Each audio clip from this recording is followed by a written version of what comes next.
Good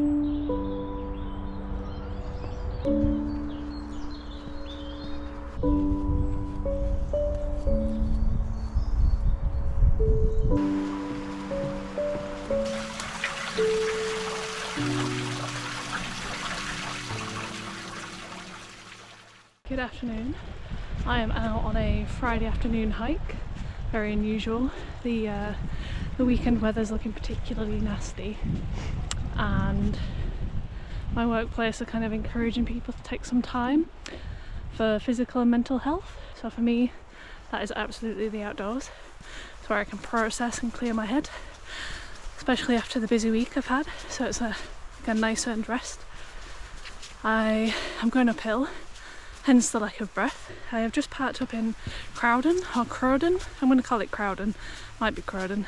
And I'm going to hike up to Black Hill, which I recently found out is the highest peak of West Yorkshire.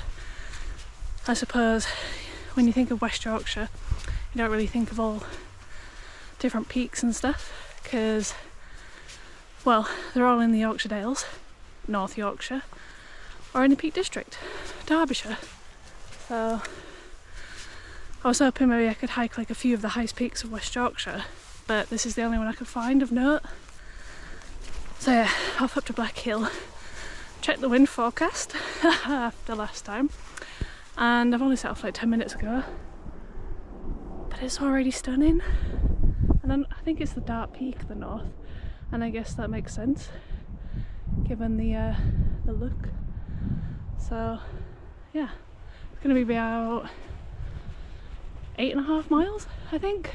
So I'll either hike up and come back if it's too boggy, or I'm going to make it to a loop and come back on the other side, which I guess might be that.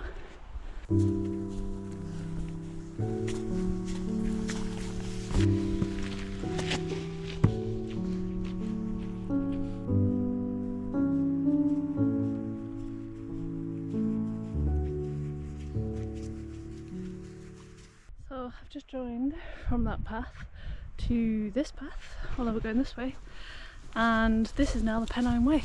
So that's one for a future Leanne, but it's, I feel like it's about 250 miles, definitely between the 200-300 miles, like a route from Edale in the Peak District that goes to the Scottish borders, or vice versa, you know, whichever way you want to walk it.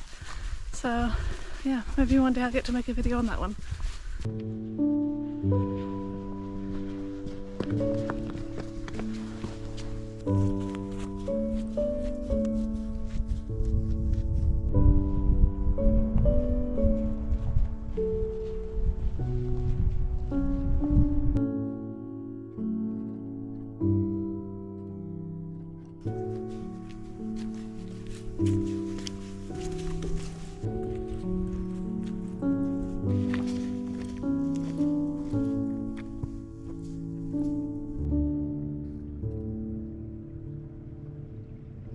I just saw this.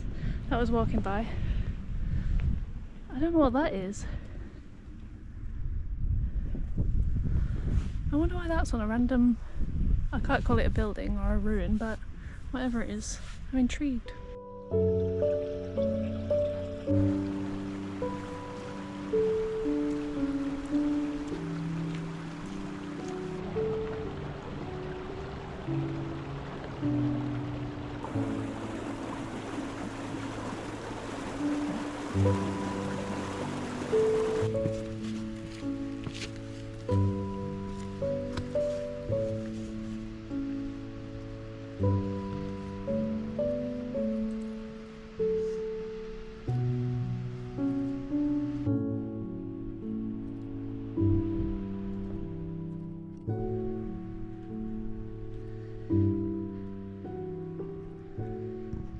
I was concerned about the bogs, but not this side.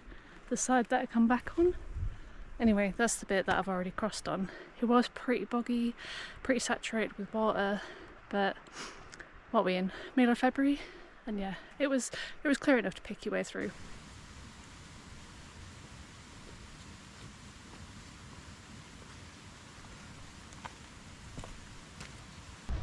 taking a break on the ascent up at the minute.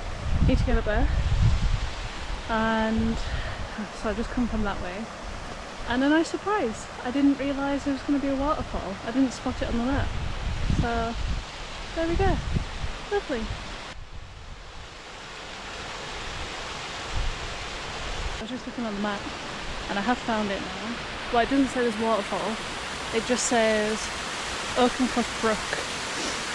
But there we go, maybe there's been too much rainfall. Also, walking through the tunnel of heather just then, oh, niches. It was like being in Scotland.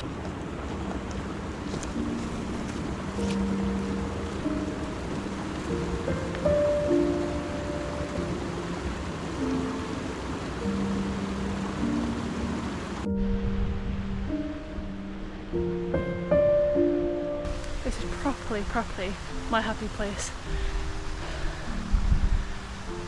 It's always worth a trip to the outdoors, I think.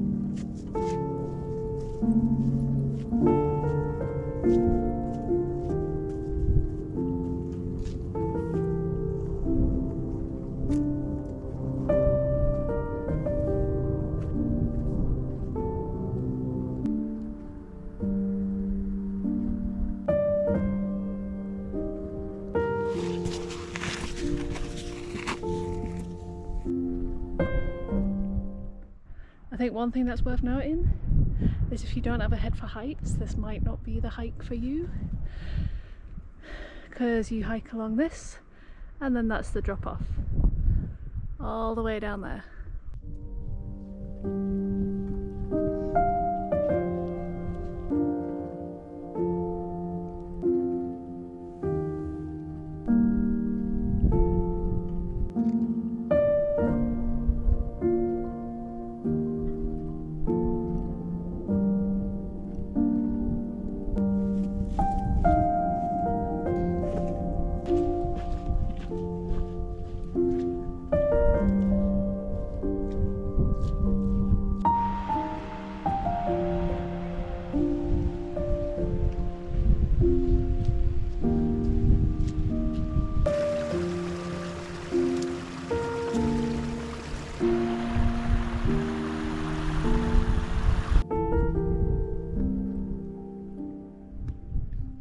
I've crossed so many little like streams, becks, I'm not sure what to call them.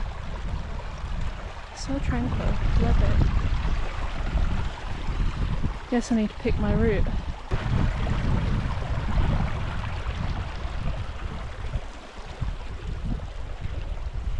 Looks like we've hit the paved section of the Pennine Way. So far it's been a stunning walk. I'm glad I didn't redo the route I've done before from Digley Reservoir, because that was nice, but it was also, I mean, it was a weekend, but it was well trafficked.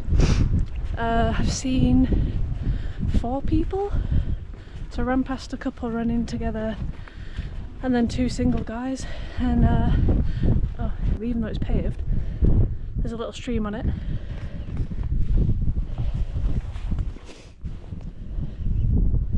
But yeah, so as you'll have seen so far, it's so rugged and feels quite remote, and it's just, the scenery of this hike is amazing. I think this might be one of my favourites yet.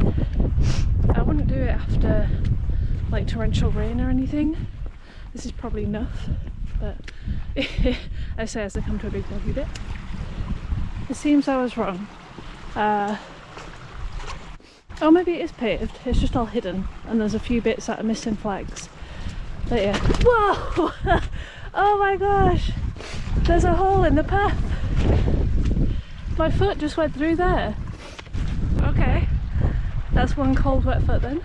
They are Gore-Tex, but my foot just plummeted through a hole then. So yeah, there's no chance, straight up over the top. I guess it doesn't matter now getting through this bit.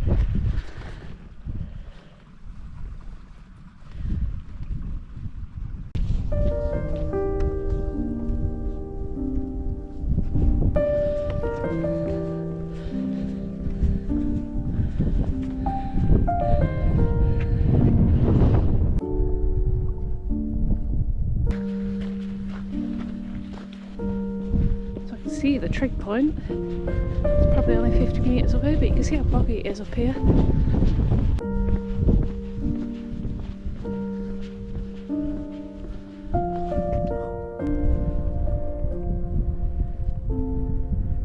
Just got to the trig point of Black Hill, and that's the way I came. This is the way I came from when I went down, when I went on a loop from Dignor Reservoir, and then came up and then went back down to my loop. I think the route that I'm supposed to go is across that, and it looks very boggy, so I might just turn around and go back the way I've come, especially because I don't have that much light left, although I do have a 200 lumen head torch with me, so that's not too bad. So I'm gonna just sit for a minute, check the map, and yeah, I don't really have time for a cuppa.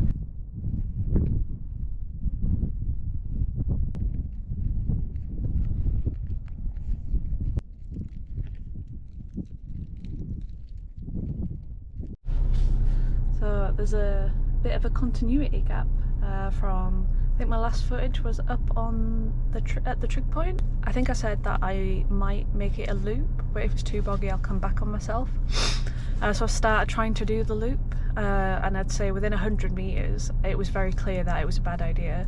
So I was already losing light, it was incredibly boggy, incredibly rutted, and it just all made it very difficult to navigate as well.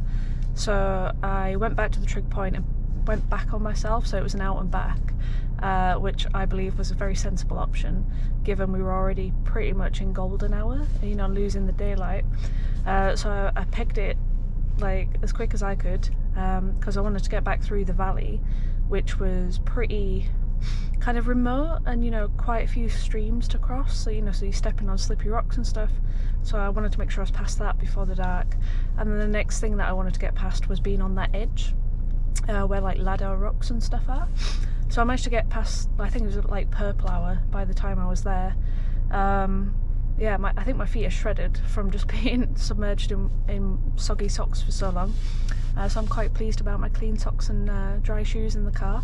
My GoPro battery died, so I don't have any footage of the speed walking back, which, you know, fair enough, it's GoPro. My experience in the 2 weeks I've had it is the batteries are shocking, so never mind. And yeah, obviously it wasn't a good idea to just stop and change the battery when I'm trying to beat the light.